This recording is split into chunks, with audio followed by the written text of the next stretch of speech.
Hey, what's up guys? Welcome back to this channel. My name is Chris Douglas. I'm a creative entrepreneur, and today I'm going to talk to you about sustainability because in the first let's just first go from last year, 2024, the one word I learned was I need to create a sustainable lifestyle because what I was doing was not sustainable. It was fun, it was adrenaline seeking, and it brought me a lot of feelings of excitement and adventure, and I loved it. But as I'm getting older, I'm like, that this lifestyle is not sustainable. We got to figure out a solution to it. And in doing this 75-day YouTube challenge, it's ironically teaching me sustainability and like the simplicity that comes with consistency, and how simplicity and consistency over time actually create everything that I've been doing so much. And the trap that I got into was like thinking, and this is so honest, this is funny, is like I'm such a hard worker and I can outwork anybody that I know. So then I thought I would make up all that extra time of, the time I spent in being a nurse and leaving my 9 to 5 and just jumped into entrepreneurship. I was like, I can outwork anybody. Watch this. And I did build quick and I did build fast, but now I'm to the point where that model isn't working anymore because it led me to burnout. And 2024 was like one of the most exciting, fun years of my life, but it was also the most draining. And going to Guatemala, Bali, and Costa Rica, like I did that to build stuff for my brand, Weekender Collective, and it's like my passion and what I love to do. But also in doing that and taking on a ton of client work, I was just like, let's just put our head down, hunker through it, and grind through it, which was essentially like that was my strategy. And it did work, but then there's this time where it stopped working and I was still doing it, and I was like,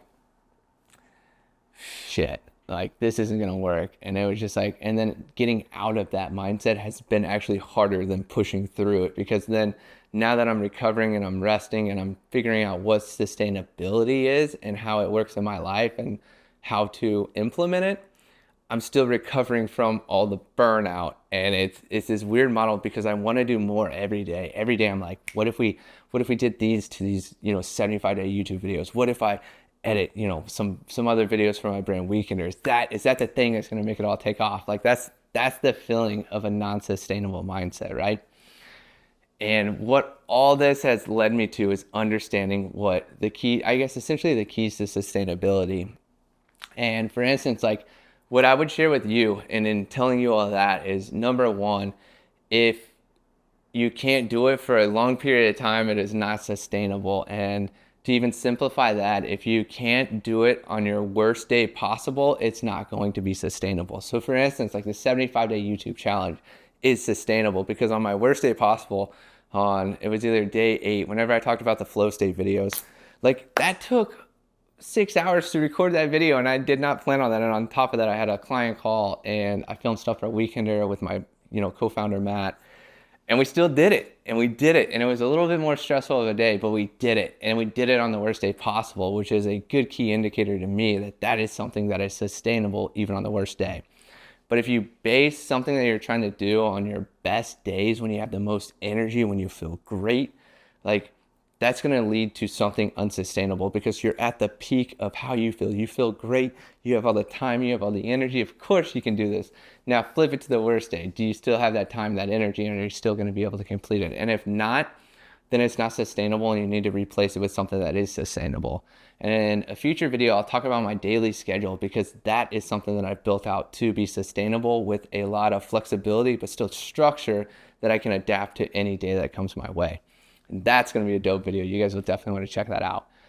On this topic, the last thing that I would say, and this is super key to this entire video and this entire concept, is if it's not sustainable, you need to have a time that it stops. So if you're doing something that's non-sustainable, say you're working 12-hour days, how many days can you work for 12 hours in a row before you need to take a break and take a little rest? Because what I've seen is like there are times when the iron's hot and you gotta strike it and you gotta just be ready to move and you gotta go past where you have the energy levels for. But you also, what I do with that is like in my mind, I'm like, all right, if we're working 8 more hours this week, we need to take off 8 more hours next week. And is that going to be something we can do? And if not, we're not doing it. But it's And even like say this, another example could be this YouTube 75-day YouTube challenge is like it has a 75-day stop period. So at least I know it's sustainable up to 75 days. And if it's not at 75 days, we'll cut it and we'll redo it. But if we're able to achieve and maintain this for 75 days and I'm feeling pretty good and it's been easy, then we can level it up. Excuse me, we can level it up just a little bit to get more value out of it, to maybe structure it a little bit more, to make the videos more engaging, to get more views, so forth. But it works. You actually got to go that way and take the baby steps and build it slowly and then slowly add more as you get better. Because even in doing these videos every day, I'm going to get better at creating topics, talking about those topics, and so forth. And then I get a flow. And then as that gets easier, then we can add more. But we don't want to add more until it gets easier, if that makes sense. Because, and this comes from Alex Hormozi too with this last statement, is like, do something for 100 days or 100 hours. I love this because it gives you the amount of time to test it and trial it. But you need to create a system and a strategy that allows you to do it for 100 days or 100 hours. Because at that time, what Hormozi says is like, you can really test to see if it's going to work or if it's not going to work. And if it's not working, stop it. Don't do it anymore. Go back to the drawing board and plan it. But overall, whatever you need to do, and it's thinking about the long game here. Be the tortoise, not the hare.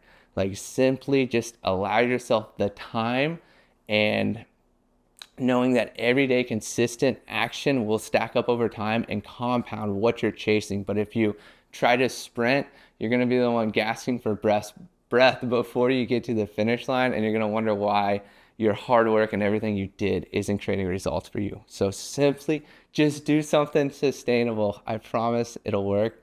And over time, you'll be blown away with the results rather than trying to figure it out in a week or a month or in a few months. That's all I got for y'all. Peace out, guys. Have a good day.